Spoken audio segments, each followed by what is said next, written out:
Tasmiya dice पर।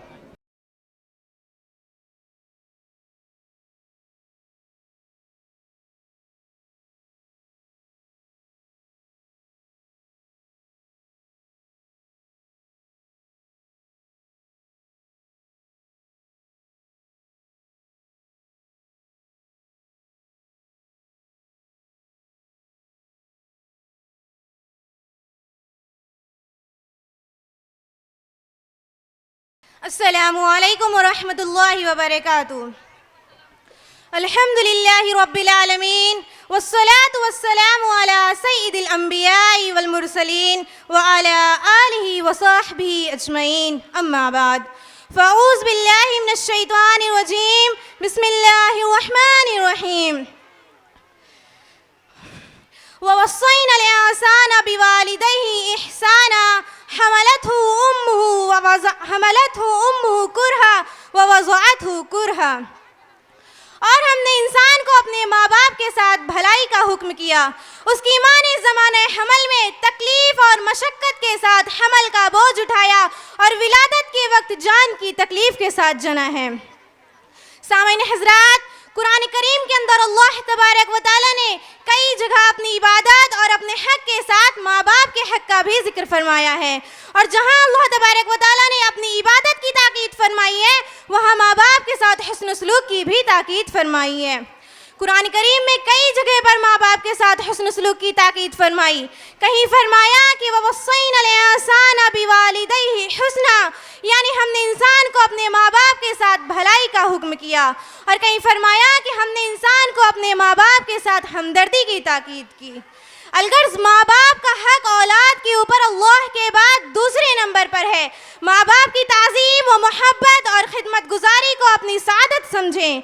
माँ बाप का इतना बड़ा ओहदा है कि अगर माँ बाप मुशरिक हों और तुमको शिर्क का हुक्म करें, तब भी दुनिया में उनके साथ अच्छा मुआमला करना चाहिए। माँ बाप की बद्दुआ से हमेशा बचना चाहिए, वरना मरते वक्त कलमा भी नसीब नहीं होता। एक नौजवान साहबी थे, वो बहुत ज़्यादा इबादत गुजार थे। नमाज, रोज़ा, सदका, खैरात सब चीज़ों में आगे रहते थे। लेकिन घर में उनकी बीवी और उनके माँ के दरमियान इख्तिलाफ और अनबन रहती थी। वो बीवी की बातों में आकर माँ के ऊपर बीवी की बातों को तरजीह देते थे, जिसकी वजह से उनकी माँ उनसे बहुत नाराज़ रहती थी। इत्तेफाक से उस नौजवान की मौत का वक्त आया, उनसे कलमा नहीं पढ़ा जा रहा है। सहाबिये रसूल हैं, लेकिन मौत के वक्त कलमा नहीं पढ़ा जा रहा है। तो उनकी बीवी ने आप सल्लल्लाहु अलैहि वसल्लम के पास ये खबर पहुंचाई कि मेरे शौहर नज़ा की हालत में हैं। हुजूर सल्लल्लाहु अलैहि वसल्लम ने जब ये सुना तो बनफ्से नफीस तशरीफ़ ले गए। हुजूर सल्लल्लाहु अलैहि वसल्लम ने फरमाया कि कलमा पढ़ो। तो उन सहाबी ने कहा कि या रसूल अल्लाह, मुझे इसकी ताकत नहीं कि मैं कलमा पढ़ सकूं। तो आप सल्लल्लाहु अलैहि वसल्लम ने मालूम किया कि इनकी वालिदा जिंदा हैं। तो लोगों ने कहा जी हाँ। आप सल्लल्लाहु अलैहि वसल्लम ने उनकी वालिदा को बुलवाया और उनसे कहा कि अपने बेटे को माफ़ कर दो। तो वालिदा ने कहा कि इन्होंने मेरा बहुत दिल दुखाया है, मैं इन्हें माफ़ नहीं करूँगी। तो इस पर हुजूर सल्लल्लाहु अलैहि वसल्लम ने लकड़ियाँ जमा करने का हुक्म दिया और उसमें आग लगा दी गई। फिर माँ से पूछा कि अगर तुम्हारे बेटे को इस आग में डाल दिया जाए तो क्या तुम अपने बेटे को बचाने की सिफारिश करोगी? तो माँ ने कहा हाँ।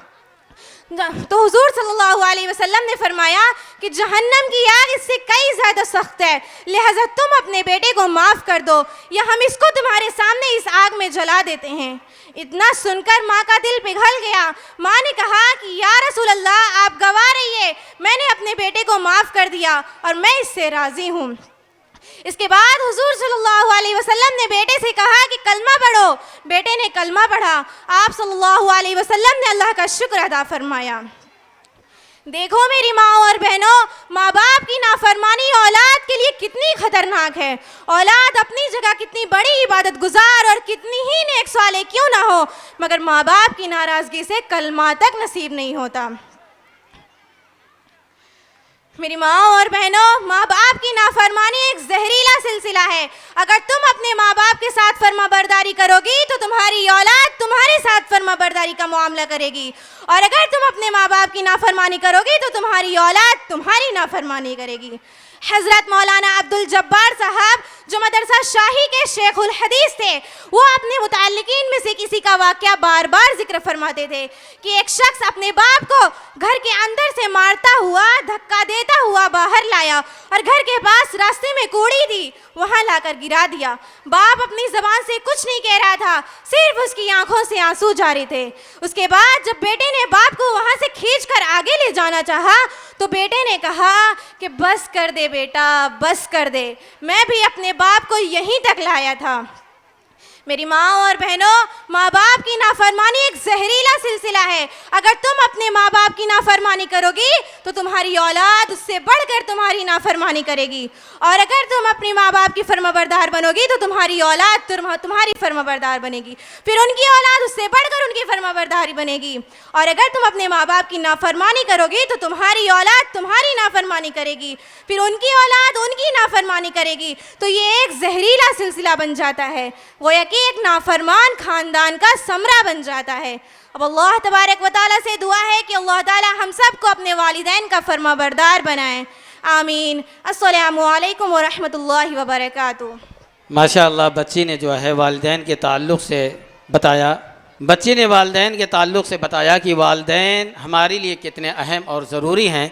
यहाँ तक कि बतलाया बच्ची ने कि अगर हमारे वालिदैन मुशरिक हों या शिर्क की दावत दें कि तुम भी शिर्क करो, लेकिन उसको न करो, शिर्क करने की दावत दें, उसको आपको नहीं करना है, लेकिन फिर भी उनके साथ अच्छाई का मामला करना है, हर बात को मानना है। लेकिन जब अगर वालिदैन हमको अल्लाह तबारक व तआला से काटते हैं, दूर करना चाहते हैं, तो फिर हम वालिदैन की कद्र तो करेंगे, उनकी अज़मत इज़्ज़त करेंगे, लेकिन वहाँ पर उनकी बातों को हम नहीं मानेंगे, क्योंकि अल्लाह का हुक्म पहले है, फिर वालिदैन का हुक्म है।